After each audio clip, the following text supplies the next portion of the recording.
Assalamualaikum warahmatullahi wabarakatuh.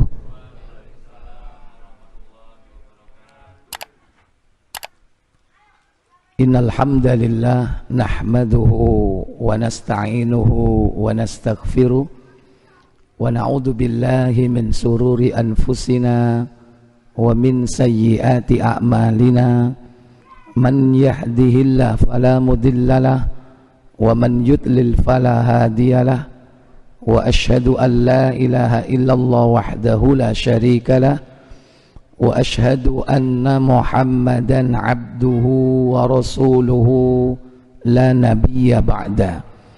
Allahumma salli wa sallim wa barik ala Muhammadin sallallahu alaihi wa ala alihi wa ashabihi wa man tabi'ahum bi ihsanin ila yaumiddin. Amma ba'd. Pertama, kita bersyukur kepada Allah karena masih diberi kesempatan kita hidup di dunia, dengan dibangunkan kita di pagi hari. Ruh ketika tidur itu digenggam oleh Allah. Sebagian dilepas, bangkitlah dia dari tidurnya. Sebagian ditahan, matilah dia. Maka kita bersyukur ketika bangun di pagi hari, berarti diberi kesempatan kita hidup. Kesempatan itu tidak lain, pertama, kesempatan untuk memperbaiki amal ibadah kita yang mungkin masih kurang sekali, mungkin masih bolong-bolong, mungkin masih jauh dari perjanjian kita dengan Allah. Karena sebelum kita lahir ke bumi ini, kita sudah berjanji kepada Allah untuk mengabdi kepadanya. Itu ada di dalam surah Al-A'raf, surat ke-7 ayat 172. Coba, saya yakin HP-nya itu ada Al-Qur'annya, masing-masing dibuka. Masa isinya game doang? Ya. Al-Qur'an terjemah, ya, harus download itu, download. Itu Al-Qur'an dan terjemah. Nah, sehingga ketika kita kajian hari ini, kita manfaatkan media yang kita punya. Jangan sekedar untuk chatting, ya, sekedar untuk apalagi melihat hal-hal yang tidak bermanfaat atau yang maksiat apalagi. Kita manfaatkan HP kita ini tidak menjadi laknat. Kata Nabi SAW, ad-dunya mal'unah. Dunia itu terlaknat. Wa mal'unun ma fiha. Dan terlaknat apa saja yang ada di dalamnya, kecuali 4 perkara. Apa saja kata Nabi? Yang pertama, zikrullah, yaitu zikir kepada Allah. Maka orang yang jauh dari zikir kepada Allah, ingat kepada Allah, itu orang terlaknat. Punya rumah, rumah itu tidak dipakai zikir, itu rumah yang terlaknat. Nggak pernah ditempati sholat, tidak pernah ditempati baca Quran. Banyak syaitannya, makanya terlaknat. Karena setan itu terlaknat. Sebagaimana kita ucapkan, a'udzubillahi minasyaitonir rajim. Ar-rajim bimakna yang terlempar. Karena dia terlempar dari surga. Karena dia diperintah sujud oleh Allah, nggak mau. Akhirnya dikeluarkan dia dari surga. Ar-rajim, makna ar-rajim kedua yang dilempar. Makanya hukuman rajam itu dilempar batu. Ar-rajim itu yang terlempar atau yang dilempar. Makanya setan dilempar dengan batu. Kalau antum nanti Bapak Ibu diberi kesempatan lempar jumroh, haji, ya, itu dulu prosesinya adalah melempar syaitan. Nabi Ibrahim ketika hendak melaksanakan perintah menyembelih Ismail dalam rangka menguji cintanya kepada Allah atau kepada anaknya, maka digoda oleh iblis yang menyerupai manusia supaya mencegah amalan atau perintah Allah itu dikerjakan. Dilempar sama Ibrahim sebanyak 7 kali lemparan. Ar-rajim. Makanya setan itu terlaknat. Kalau segala sesuatu yang kita miliki itu tidak dalam rangka untuk mengingat Allah, maka itu terlaknat. Kita punya mobil, mobil itu tidak dipakai untuk zikrullah, mengingat Allah, dipakai untuk kebaikan-kebaikan, itu mobil terlaknat. Apa meneh digawe kendaan, ya kan? Moro-moro nang pinggir pantai mobil bergoyang, tahu semerep jenengan? Lu omahku Surabaya cedek Kenjeran, ini masa ono laut tapi gunung, nek gak ngono kali gede kali ini. Itu mobil terlaknat, motor yang tidak dipakai untuk taat kepada Allah, motor laknat. Termasuk saya katakan tadi HP. Ojo digendelok bokep terus. Hobi ini koleksi. Ya. Dipakai sekali-kali baca Quran, makanya saya katakan download ya. Download Al-Quran. Terjemah supaya nggak laknat-laknat banget lah gitu loh. Udah Quran nggak ada, isinya bokep semua. Nah, HP terlaknat seperti itu, makanya nggak berkah nanti. Justru akan menjauhkan kita dari Allah. Ya. Jadi pertama zikrullah, yang kedua wama walahu, yaitu orang yang mengerjakan ketaatan karena Allah Jalla wa'ala. Orang yang melaksanakan perintah berarti orang itu diridhoi oleh Allah. Orang itu nggak laknat dalam hidup ini. Yang ketiga al-alim, orang yang berilmu. Maksudnya ilmu apa? Ilmu din, ilmu syar'i. Siapa mereka yang memiliki ilmu syar'i? Para ulama. Kalau saya ini belum tingkat ulama, saya ustadz. Ustadz itu ibaratnya apa? Waiters atau pelayan. Kalau ulama itu sudah chef ya, yang meracik makanan. Makanya beliau ahli dalam bidang perbumbuan, barang-barang perbumbuan. Para ulama itu ahli dalam bidang ilmu-ilmu dasar, ibarat bumbu. Makanya diracik. Sehingga para ulama itu punya karyanya banyak, kitab-kitab mereka. Contoh Imam An-Nawawi dikaji dalam banyak pondok pesantren, perguruan tinggi Islam, karyanya besar. Dia punya kitab Riyadhus Shalihin, dia punya kitab Arba'in Nawawi, banyak. Ibnu Hajar Al-Asqalani, dia punya kitab Fathul Bari. Karena dia apa? Istilahnya sudah paham ilmu dasar, ilmu bumbu. Makanya dia menciptakan karya-karya racian, yaitu apa? Kitab-kitab para ulama besar. Itu ibarat makanan yang sudah jadi. Nah, ustadz itu apa? Cuman melayani, menyampaikan kepada customer. Seperti saya ini pelayan. Oh ini loh, dari kitab Imam An-Nawawi. Oh ini dari kitab Ibnu Hajar Al-Asqalani. Walaupun saya juga belajar bumbu, tapi belum bisa seperti chefnya, belum bisa seperti para ulama. Makanya para ulama itu termasuk orang yang tidak laknat di muka bumi ini, karena mereka adalah orang yang paling takut kepada Allah Jalla wa'ala. Innama yakhshallahi min ibadihil ulama. Sesungguhnya orang yang paling takut kepada Allah dalam kehidupan dunia ini adalah para ulama, karena mereka itu mengerti ilmu. Nah, ini yang tidak terlaknat, yang ketiga. Yang keempat, yang terakhir, al-muta'allim, orang yang belajar ilmu. Nah, paling tidak kita memposisikan diri, kalau tidak yang pertama tadi, yaitu yang zikrullah, banyak-banyak mengingat Allah, mengingat akan hukumnya, mengingat akan yakni aturan-aturan Allah, sehingga hidup kita ini diatur tertata, jauh dari berbuat maksiat. Paling tidak jangan lupa juga yang keempat, al-muta'allim, supaya hidup kita tidak terlaknat, maka jadilah al-muta'allim. Siapa? Orang yang mempelajari ilmu, para penuntut ilmu.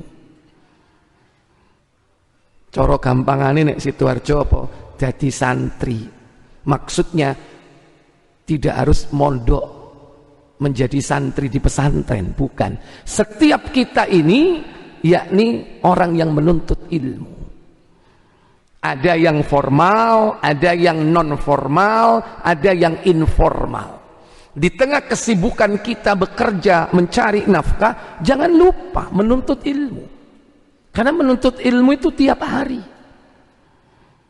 Jangan menuntut ilmu itu kalau kita punya waktu luang, kebalik. Justru kita luangkan apa? Luangkan waktu, bukan nunggu waktu luang, tapi luangkan waktu untuk menuntut ilmu itu. Karena Nabi mengajarkan kita setiap habis subuh itu doanya 3 yang kita minta.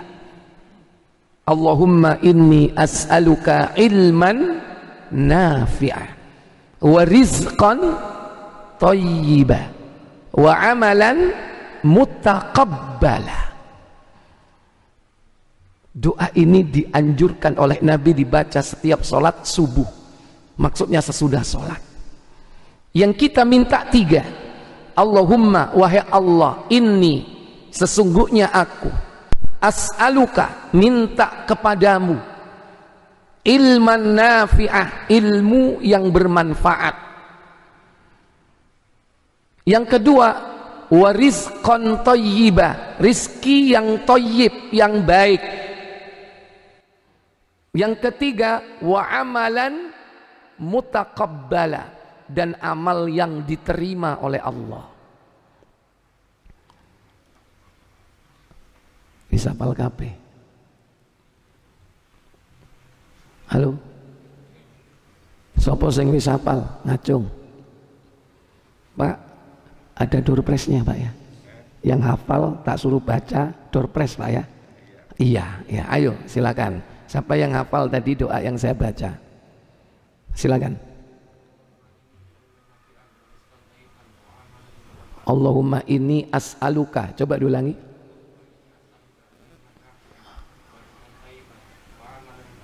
Ya, sudah lama kerja di sini. Berapa?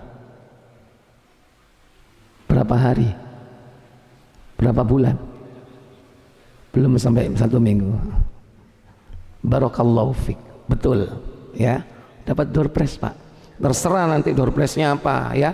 Mau nggak mau diterima, ya kan. Bukti kiai aku was, pokoknya terimoon, ya kan. Tapi masya Allah, ya. Dan ini harus dibaca tiap hari itu habis subuh. Hari ini keluar dari tempat ini nanti harus hafal doa ini, ya. Ikuti saya. Allahumma, ikuti, ya, jangan malu-malu. Semua rata-rata belum hafal. Semoga dengan kita membiasakan, mengenalkan dengan lidah lisan kita hafal. Ya, nanti di follow up lagi setelah itu. Allahumma, ayo. Inni as'aluka ilman nafi'ah wa rizqan thayyibah wa amalan mutaqabbala. Saya ulang, Allahumma inni as'aluka ilman nafi'ah wa rizqan thayyibah wa amalan mutaqabbala. Saya ulang, Allahumma inni as'aluka, yaitu artinya Allahumma, wahai Allah, ini sesungguhnya aku, as'aluka, minta kepadamu. Allahumma inni as'aluka, ayo, ilman nafi'ah wa rizqan thayyibah wa amalan mutaqabbala. Jadi yang kita minta apa? Berapa tadi? 3. Pertama, ilman nafi'ah. Lagi. Diulang. Diulang. Yang kedua, warizqan thayyiba. Ya, warizqan thayyiba. Diulang. Lagi. Diulang. Iya. Yang ketiga, wa amalan mutaqabbala. Lagi. Diulang. Rizqan thayyiba itu rizki yang thayyib. Thayyib itu bahasa Arab, artinya baik. Mocok kenal thayyib, bang thayyib to'ai yang dikenal. Ya. Kemudian yang ketiga, wa amalan mutaqabbala, yaitu amal yang dikabulkan. Mutaqabbala itu yang dikabulkan. Coba bersama dari depan. Allahumma inni as'aluka. Ayo. Ilman nafi'a wa rizqan thayyiba wa amalan mutaqabbala. Ya, ayo kakak coba. Allahumma inni as'aluka. Lupa oleh 12 bisa nih. Setiap hari udah. Setiap hari. Ya, adik. Allahumma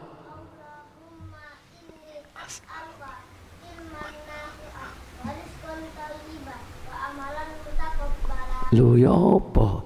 Ojo sampai kalah mbak sing cilik-cilik. Ya, baik. Jadi kita tiap hari itu pertama minta ilman nafi'ah, ilmu yang bermanfaat. Karena manusia itu jangan sampai hidupnya sesat. Supaya tidak sesat harus punya ilmu. Dan ilmu itu tidak datang sendiri. Ilmu itu harus didatangi. Para sahabat itu mendatangi Nabi karena mereka adalah yakni murid-murid Rasulullah, hadir di majelis Rasulullah. Apa yang disampaikan Nabi itu adalah ilmu. Nah, kita juga begitu. Kalau mau menuntut ilmu, datang ke para ulama atau di majelis-majelis ilmu. Tentu yang dibicarakan di situ adalah apa? Qala Allah, firman Allah, wa qala Rasulullah, yaitu sabda Nabi, wa qala sahabah, dan perkataan para sahabat Nabi. Karena darinya lah mereka ini menyampaikan ilmu dari Rasul sampai kepada kita. Jadi kita harus mencari majelis-majelis seperti itu. Kita mendatangi majelis ilmu itu, langkah kita ini dianggap sebagai langkah menuju surga. Kata Nabi SAW dalam beberapa riwayat hadis sunan, man salaka tariqan yaltamisu fihi ilman, katanya, siapa yang menempuh satu jalan menuju kepada tempat menuntut ilmu, kata Nabi, sahhalallahu lahu tariqan ilal jannah, maka Allah akan mudahkan dia menempuh jalan menuju surga. Jadi di luar kita bekerja, luangkan waktu menuntut ilmu. Apalagi sekarang enak ini, kita berangkat kerja, di situ kita juga bisa menuntut ilmu. Ini termasuk majelis ilmu ini. Makanya kalau hari tertentu, wah kok pengajian rek. Niatkan dari rumah kita datang ke kantor bukan bekerja, tapi sekaligus menuntut ilmu. Berarti kita menuju kepada jalan surga. Kita beruntung tempat kerja menyediakan sarana untuk mengkaji ilmu. Ilmu itu yang dibicarakan ya tadi, qala Allah, firman Allah, wa qala Rasulullah, sabda Rasulullah. Jarang ya tempat-tempat kerja itu mengadakan pengajian, jarang. Malah banyak yang penting dipush terus, ayo kamu harus produksi, ayo kamu harus meningkatkan omset, ayo terus gimana supaya kita ini eksis terus. Akhirnya lebih mengutamakan skill fisik tapi tidak memperbaiki spirit, karena jiwa ini penting, harus dihidupkan. Kenapa demikian? Karena dengan kita niat dalam rangka untuk mencari pahala dari Allah Jalla wa'ala, Allah akan memberikan kita bimbingan sehingga pekerjaan kita menjadi mudah dan hasilnya akan diberkati oleh Allah Jalla wa'ala. Karena Allah bisa turunkan keberkatan itu dari langit dan bumi. Coba tadi saya suruh buka HP Al-Quran, ayo coba. Allah berjanji kalau kita ini dalam satu komunitas, dalam satu tempat itu terdiri dari orang-orang yang beriman dan bertakwa kepada Allah Jalla wa'ala, Allah akan turunkan keberkahan itu dari langit. Coba dibuka surat Al-A'raf, surat ke-7, itu di ayat yang ke-96. Surat 7 namanya surat Al-A'raf, ayat 96. Allah Jalla wa'ala berfirman dalam ayat tersebut, walau anna ahlal qura amanu wattaqau lafatahna alaihim barakatim minas samai wal ard walakin kazzabu فأخذناهم بما كانوا يكسبون. Apa kata Allah?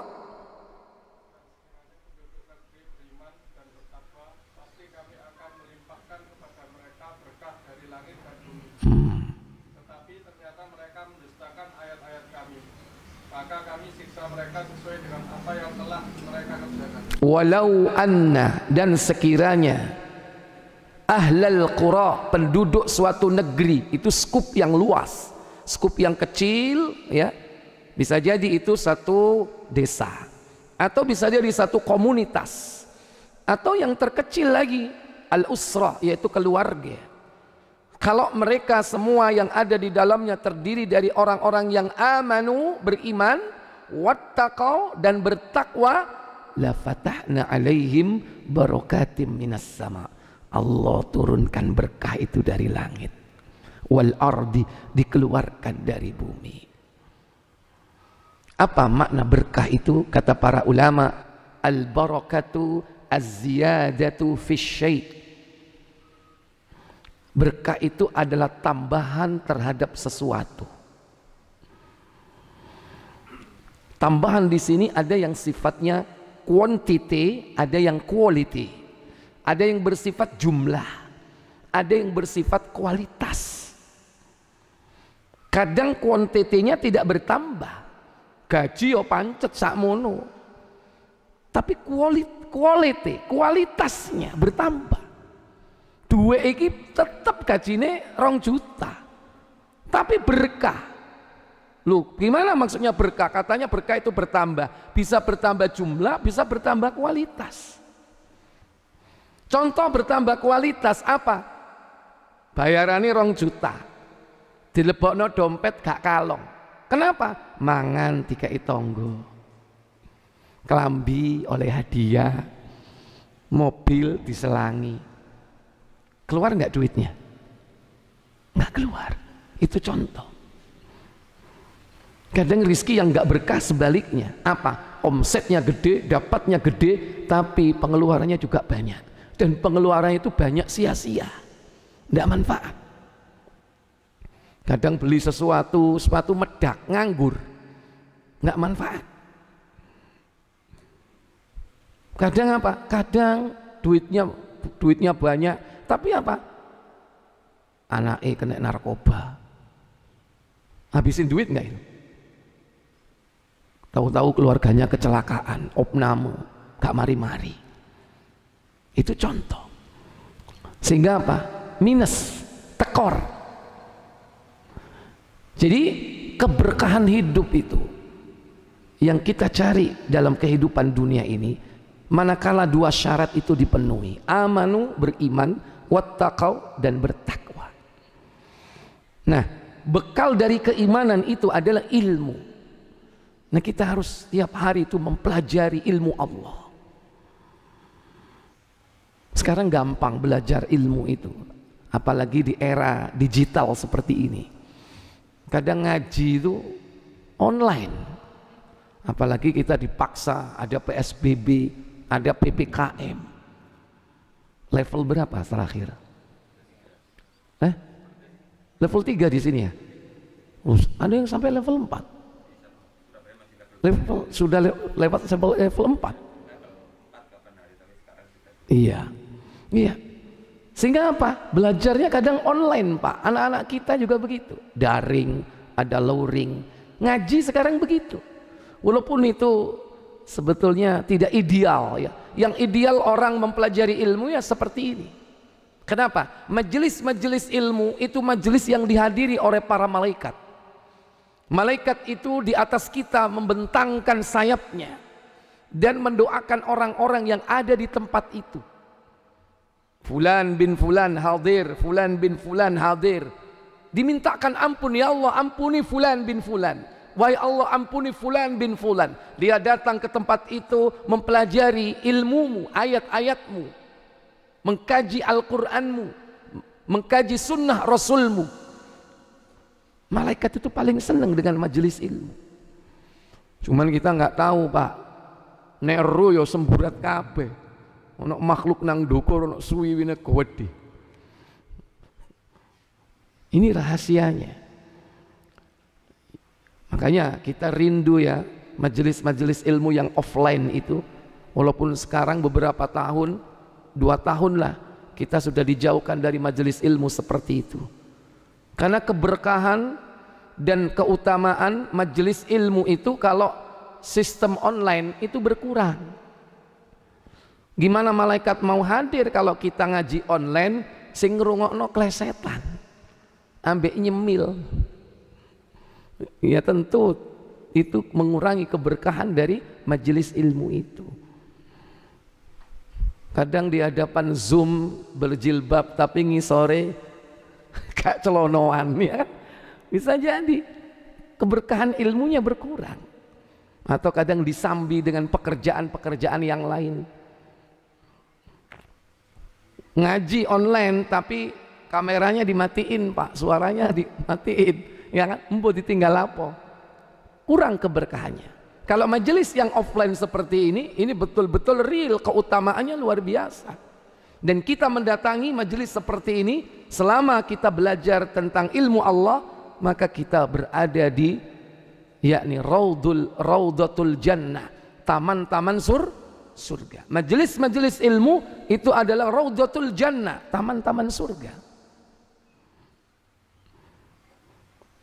Maka beruntung dan berbahagialah kita di tengah kesibukan kita bekerja, diluangkan waktu untuk menuntut ilmu. Tiap hari kita minta pertama ilmu yang bermanfaat, setelah itu rizki yang baik, yang ketiga amalan yang diterima. Bapak Ibu, kalau kita hidup amal kita nggak diterima sia-sia, karena di akhirat nanti ketika perhitungan amal perbuatan itu akan diperhitungkan antara baik dan buruk. Bayangkan kalau seandainya amal ibadah kita tidak diterima oleh Allah, salat kita tidak diterima, puasa kita tidak diterima, zakat kita tidak diterima, baca Quran kita, zikir kita, bakti kita kepada orang tua, baik kita sama tetangga, tidak diterima amalan itu semua. Alangkah ruginya kita di akhirat. Kenapa kok bisa tidak diterima oleh Allah Jalla wa'ala? Doa 3 ini itu saling berkaitan. Kalau kita pengen amal kita diterima Bapak Ibu, orang itu harus mengerjakan yang kedua ini, harus mendapatkan yang kedua. Apa? Rizqon thayyibah, rizki yang halal. Kenapa? Rizki yang haram itu penyebab amal kita tidak diterima oleh Allah. Bangun masjid teko korupsi, diterima nggak? Itu kan bangun masjid, masa saya sholat gak diterima? Kalau perut kita ini tidak steril dari yang haram, termasuk yang subhat, amal ibadah kita tidak diterima oleh Allah Jalla wa'ala. Kenapa demikian? Nabi pernah menceritakan dakar rajul yutilus safar. Seorang lelaki berjalan jauh, saking jauhnya perjalanan dia menuju kepada tempat yang diridhoi oleh Allah, mungkin dia melakukan haji, sehingga as'atha wa akbar, rambutnya kusut masai dan berdebu, pakaiannya kumal, dan itu merupakan penyebab orang dikabulkan doa. Makanya Nabi mengatakan da'watul la turat, doa yang tidak ditolak oleh Allah, da'watul musafir, doanya orang yang dalam perjalanan, terutama perjalanan taat kepada Allah. Pertama, kusut masai, berdebu rambutnya, pakaiannya kumal. Yang kedua, summa yamuddu yadaihi ilas sama, kata Nabi, orang ini menadakkan tangannya ke langit berdoa, minta kepada Allah. Ini pun juga yang kedua sebagai sebab dikabulkannya doa. Kata Nabi dalam riwayat, aku malu kepada hambaku ketika berdoa mengangkat kedua tangannya dan diturunkan kedua tangannya dalam keadaan hampa. Makanya kalau berdoa mengangkat kedua tangan, itu sebab dikabulkannya doa. Yang ketiga, dia ucapkan kata Nabi, ya Rabb, ya Rabb. Dia panggil salah satu sifat Allah, Rabb. Terkandung di dalamnya makna Al-Khaliq, pencipta, Ar-Razik yang memberi rizki, Al-Muhyi yang menghidupkan, Al-Mumit yang mematikan, Al-Mudabbir yang mengatur segalanya. Itu makna Rabb, dan kita sering mengucapkan itu. Kalau kita berdoa Robbi atau Robbana, sering Robbana apa? Lo langsung nyaut. Sering sampean apa? Robbana atina, gak gelem donga liyane iku tok sing penting, kabeh wis mlebu. Makanya dijenengi sapu. Itu berarti kita panggil salah satu sifat Allah, Rabb. Rabbi, Rabbana. Berarti ada 3 penyebab doa itu dikabulkan dalam hadis itu yang ada pada orang itu. Tapi apa yang terjadi? Kata Nabi, famat'amuhu haramun, makanannya dari yang haram. Orang itu famashrabuhu haramun, minumannya dari yang haram. Apalagi yang ketiga, wa malbasuhu haramun, pakaiannya dibeli dari harta yang haram. Apalagi yang keempat, wa ghudhiya bil haram, dia sejak kecil dibesarkan tumbuh dari harta yang haram. Apa kata Rasulullah? Fa anna yustajabulah, bagaimana mungkin doa orang itu dikabulkan oleh Allah Jalla wa Ala? Saya tanya, salat itu doa enggak? Doa enggak? Tapi kalau kita tidak steril dari yang haram, perut kita, darah yang mengalir di tubuh kita, daging yang tumbuh dalam tubuh kita, kalau tidak steril dari yang haram, bisa jadi doa kita tidak diterima, termasuk sholat kita. Karena sholat itu doa, mulai dari awal takbir sampai salam isinya doa semua. Makanya amal itu diterima. Apa kaitannya dengan rizki yang halal? Rizki yang halal ini merusak amal soleh. Orang haji, orang umroh, mereka berdoa, tapi kalau berasal dari yang haram, biayanya, pakaiannya, makanannya, minumannya, transportasinya, akomodasinya berasal dari yang haram, tidak diterima doanya.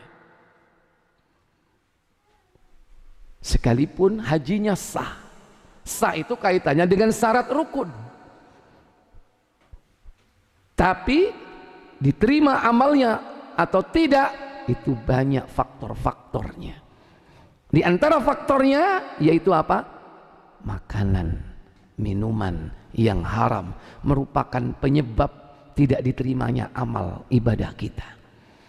Makanya Nabi diperingatkan oleh Allah dalam surah Al-Mu'minun. Coba dibuka Al-Mu'minun surat 23. Allah kaitkan antara makan yang halal dengan amal soleh. Surat 23 Al-Mu'minun ayat 51.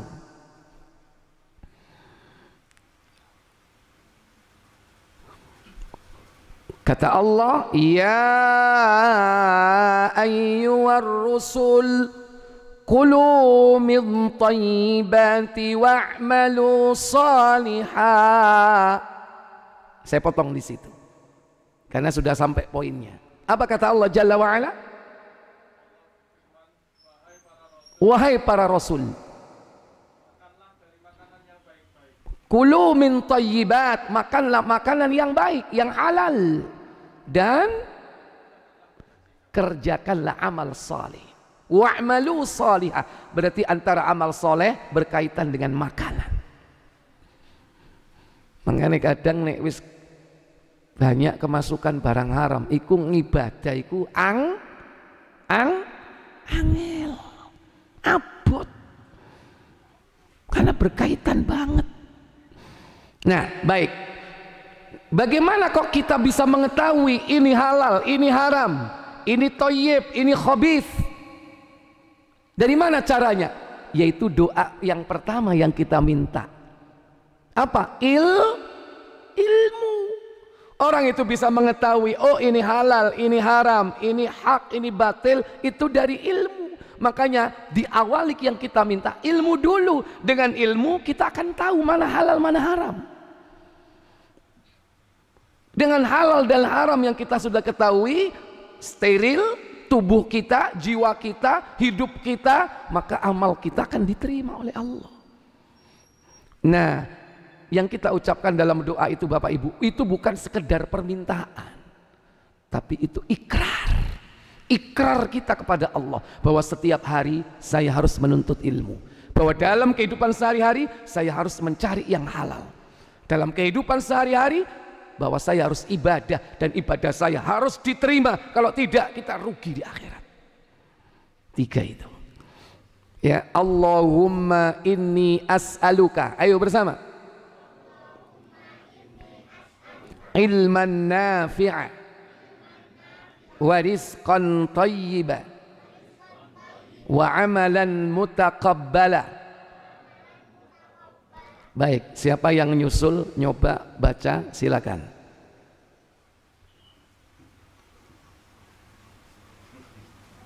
Ayo, nggak apa-apa. Siapa namanya Pak? Levin. Ayo Levin.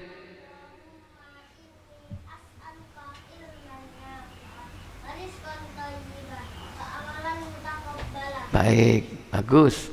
Sekarang yang lain. Surprise lebih gede. Soalnya dari nggak tahu jadi tahu dalam waktu yang singkat. Ayo.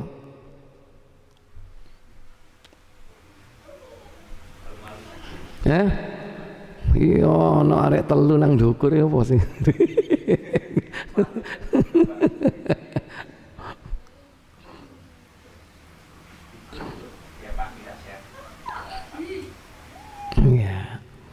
Ya, baik Bapak Ibu saudara sekalian. Oh, akhwat. Iya, akhwat. Kan ada mbak-mbaknya kan? Ayo, siapa yang mau nyoba?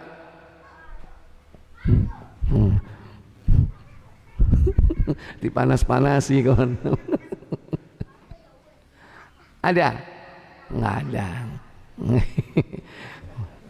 Baik, ya. Saya pikir ini yang bisa saya sampaikan sebagai ta'aruf, ya, perkenalan dengan saya. Baru kali ini mungkin saya kajian di tempat ini. Semoga bermanfaat. Sisa dari waktu ini saya manfaatkan untuk tanya jawab. Bebas, mau tanya apa saja. Silakan, saya berikan waktu. Iya, monggo. Tadi dengan berkaitan dengan rezeki yang halal. Iya. Kalau misalnya kita belajar ilmu untuk mencari rezeki kepada seorang yang kufar, untuk mencari ilmunya untuk mencari rezeki yang di dunia, apakah rezeki itu akan menjadi halal? Iya, baik. Maksudnya menjadi karyawan juragan yang kafir atau gimana? Oh, jadi ngadopsi atau transfer ilmu dari orang kafir kepada kita gitu. Ya, baik. Karena mencari nafkah itu ada kalanya membutuhkan ilmu yang bersifat duniawiyah. Nah, ilmu yang bersifat duniawiyah itu boleh diadopsi dari manapun. Boleh. Mau orang kafir, orang mukmin boleh. Nggak masalah. Tapi ketika di situ ada ilmu yang bertentangan dengan syariat, itu harus kita buang. Karena bisa jadi cara-cara mereka ini bertentangan dengan Islam, walaupun tidak semuanya, tapi ada teknik-teknik tertentu yang tidak dihalalkan dalam Islam. Nah, itu harus dieliminasi, sehingga yang ada yang baik-baik saja. Dari 100 unsur ilmu, ada 100 unsur, mungkin diketemukan 11 misalnya ada unsur yang haram misalnya. Nah, itu harus dieliminasi. Maka kita pakai ilmunya yang berapa tadi? Tinggal berapa berarti? Tinggal 89. Itu yang kita pakai. Nggak masalah. Karena itu ilmu dunia. Silakan belajar kepada mereka. Transfer teknologi, transfer knowledge, ya, ilmu pengetahuan. Silakan, boleh. Tapi jangan sampai kita dipengaruhi, ya, atau mungkin ada pesan sponsor dari dia, lu gua kasih ilmu syaratnya begini. Nah, misalnya begitu. Syaratnya lu harus misalnya harus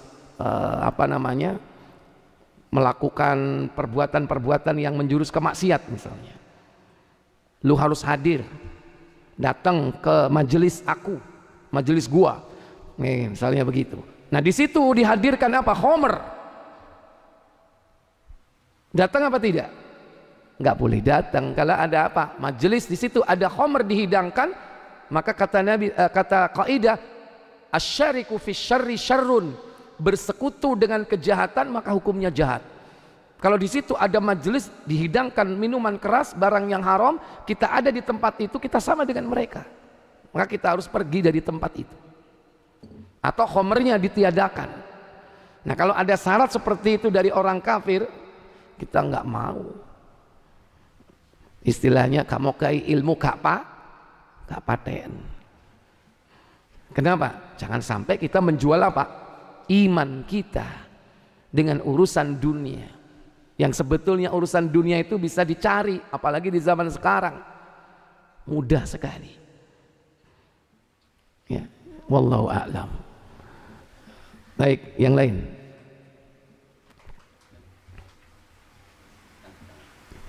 Ayo tanya, silakan. Zikir pagi itu maksimal sampai jam berapa? Iya. Jadi kita diajarkan oleh Allah zikir pagi dan petang. Bukan hanya pagi tapi juga petang. Dalam surah Al-A'raf, coba dibuka surah Al-A'raf surat ke-7 ayat 205. Allah Jalla Jalaluhu berfirman, واذكر ربك في نفسك تضرعا وخيفة ودون الجهر من القول بالغدو والآصال ولا تكن من الغافلين. Apa kata Allah? Iya, pelan-pelan. Wadhkur, dan berzikirlah, ingatlah. Ingat siapa? Rabbaka, Rabbmu. Ya, bagaimana caranya? 1, fi nafsika, dalam dirimu. 2, tadarruan, merendahkan diri kepada Allah. Jadi zikir jangan lompat-lompat, jangan muter-muter. Karena ada zikir muter-muter, lompat-lompat. Harus tadarru menurut ayat ini. Yang keempat, wa khifatan, yaitu dengan rasa takut kepada Allah. Yang kelima, wa dunal jahri minal qaul, dan dengan tidak mengeraskan suara, kata Allah. Yang keenam, bil ghudwi, pada waktu pagi, wal asal, dan petang. Wala takum minal ghafilin, dan jangan kau menjadi orang-orang yang lengah atau lalai dari berzikir, juga lalai dari memahami zikir. Karena banyak orang berzikir tapi nggak faham apa yang dia ucapkan. Kon mau njaluk apa? Embo, wis pokoke iku teko mbaku biyen. Harus memahami apa yang diucapkan, yang kita minta, yang kita ucapkan. Nah, makanya Nabi menganjurkan kita zikir pagi dan petang. Kapan waktu pagi itu? Min tulu'il fajri, min tulu'il fajri ila tulu'is syams. Zikir pagi itu ketika fajar terbit sampai matahari terbit. Jadi akhirnya itu matahari terbit. Kalau matahari sudah terbit berarti sudah tertutup keutamaannya. Karena dianjurkan kita ini berzikir pagi itu sebelum matahari terbit. Makanya kalau sudah sholat subuh, kalau kita nggak ada aktivitas, kita diberikan kelapangan waktu, tetap duduk di tempatnya berzikir sampai matahari terbit. Begitu setelah matahari terbit kelihatan nongol, sholatlah duha di awal waktu, namanya israq. Itu kurang lebih jam 6 udah bisa, jam 6 pagi itu sudah masuk waktu suruk. Tapi itu kadang naik kadang turun, kadang nambah kadang kurang, karena kita patokannya yaitu matahari setelah terbit. Jadi sampai itu. Demikian pula sebaliknya wal asal itu di waktu petang. Kapan batasnya? Yaitu mulai dari waktu asar sampai setelah matahari terbenam. Jangan sampai matahari terbenam. Begitu matahari terbenam berarti selesai waktu zikirnya. Pagi petang ini luar biasa. Dan ingat rahasianya, jaga sholat subuh setelah itu zikir, jaga sholat asar setelah itu zikir. Kenapa? Karena di dua waktu inilah terjadi shift malaikat. Karena malaikat itu bertugas siang dan malam, itu malaikatnya beda. Malaikat shift malam, malaikat shift siang. Malaikat shift malam bertemu dengan malaikat shift siang di waktu subuh, gantian shift. Malaikat nanti shift malam bertemu dengan malaikat shift siang itu di waktu asar. Keduanya bertukar. Dan disitulah catatan awal dan akhir. Ketika subuh, catatan malaikat siang pertama, kita sedang berzikir atau sedang sholat subuh. Catatan akhir, malaikat malam yang dia akan pergi, kita sedang sholat subuh atau sedang zikir. Jadi catatan awal dan akhir kita sedang beribadah kepada Allah. Makanya jaga dua sholat itu. Yaitu sholat apa? Subuh dan sholat asar. Sholat subuh, kenapa sholat subuh? Karena 2 rakaat sebelum subuh itu lebih baik dari dunia dan seisinya. Makanya orang yang menjaga sholat 2 rakaat sebelum subuh, qobliyah subuh, itu orang yang paling kaya. Baik, orang yang paling kaya. Kenapa? Dia diberi oleh Allah apa? Khairun minat dunya wa ma fiha, pahala yang lebih baik dari dunia dan seisinya. Bill Gates kaya, gak tahu qobliyah subuh. Melarat gak? Halo? Melarat itu. Dia hanya kaya di dunia. Di akhirat, jangankan di akhirat, masuk ke kubur diembek-embek malaikat tulisan. Karena dia kafir. Makanya masih kaya antum orang beriman. Orang beriman itu kaya. Nah, jangan sampai keimanan kita ini hancur karena kita tidak mempertahankan dengan amal soleh. Karena iman itu bertahan bahkan bertambah dengan amal soleh. Jaga itu salat subuh. Apalagi kita sebelum subuh membaca melaksanakan salat qobliyah. Salat asar. Salat asar itu salat wusta. Kata Allah, bukan Nabi ya. Allah sendiri perintahkan dalam Al-Baqarah surat kedua. Surat kedua ayat 238. Perintah Allah untuk menjaga salat asar.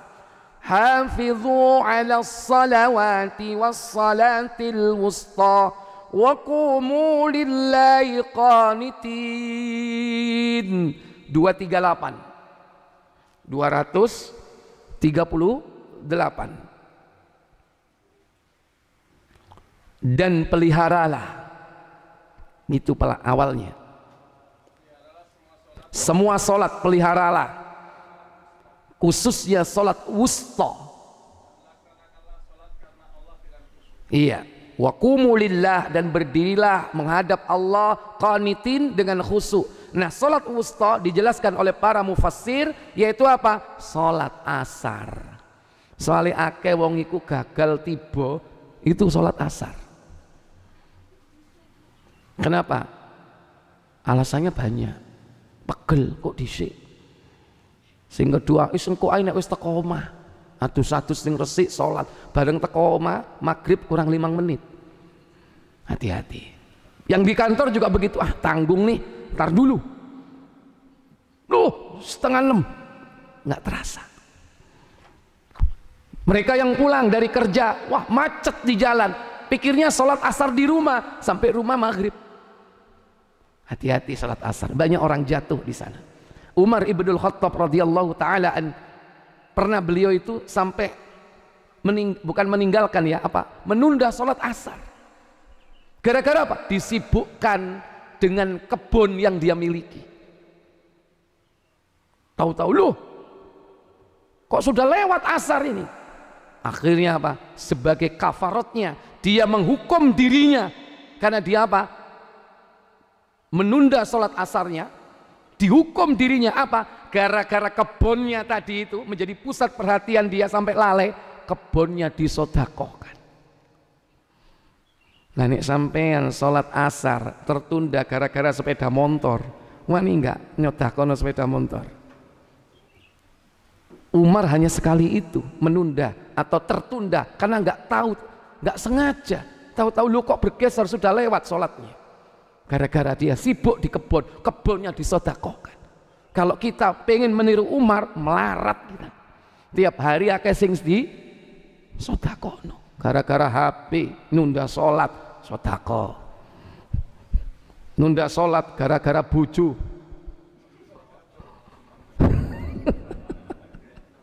Urung duwe itu sodakono. Ya baik. Jadi itu pertanyaan bagus ya, baik. Terakhir pertanyaan ketiga, silakan. Mungkin akhwat mungkin ada.